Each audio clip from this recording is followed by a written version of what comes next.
On September 4th, a letter was sent to Congress from the president. I'm guessing you had a hand in helping to write that, that we are now in non-international armed conflict and the department is authorized against designated terrorist organizations. How many new terrorist organizations are we currently in armed conflict with, and could you name them? Senator, it may be more appropriate for me to discuss that with you in a closed session. We couldn't get it in a closed session when we met with the general counsel, the man who's now confirmed as a general counsel. And I would offer, as you mentioned before, I mean, I was a CIA officer and helped with targeting. I have no problem going after these cartels. I have no problem designating terrorist organizations in general, but we've never had an instance where there's a secret list of what I understand to be dozens of now terrorist organizations that the American public and certainly the oversight committees don't get to know.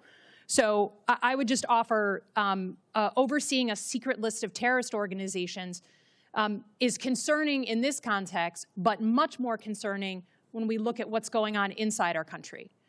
The same time that that letter was being sent to this Congress, the president put out a new domestic terrorism executive order and asked the Department of Justice to designate a list of terrorist organizations who do things like have anti-Christian values, contradict traditional views of a family.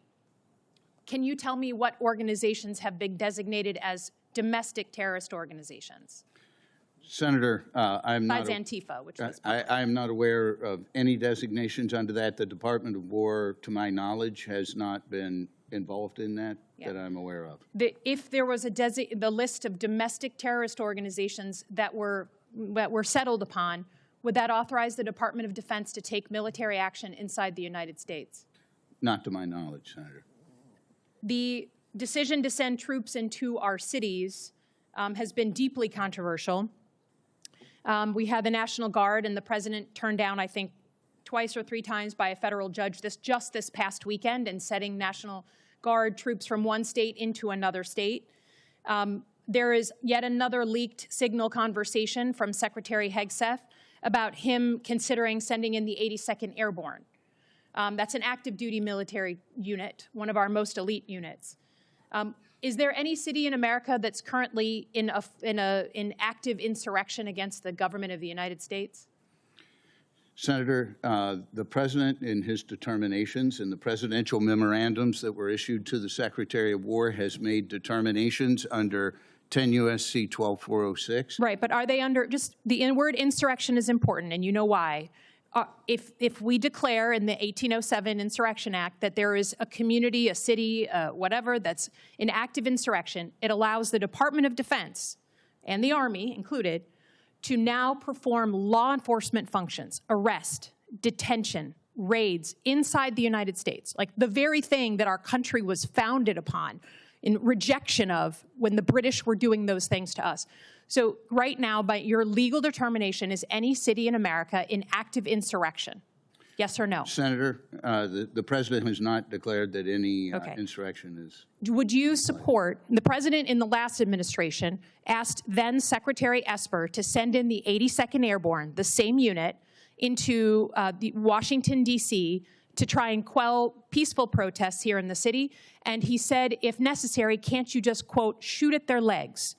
Do you support the 82nd Airborne active duty military troops being sent into American cities today? Senator, it's my understanding the Department of Justice has looked at this issue going back to the 1970s when the Pentagon was under duress, as well as Washington, D.C., and it was the opinion then that the president would have the authority to use federal troops to protect federal functions and property in a manner federal property we get. I'm not disputing that. Would you approve, as a lawyer for the Army, would you approve the 82nd Airborne, an Army unit, shooting at the legs of unarmed protesters, or would you push back against the commander-in-chief against that order? Senator, I would say that the rules, the current rules for the use of force that U.S. NORTHCOM allows for service members I mean, to you use said you were going to force- speak truth to power. You literally just answered Senator Kelly and said you would speak truth to power. If the President of the United States asks you to, quote, shoot at the legs of unarmed protesters, yes or no, would you speak truth to power and say something in pushback to the President? I would certainly make sure that the President's directives would comply with the Constitution and law. Okay. I yield back.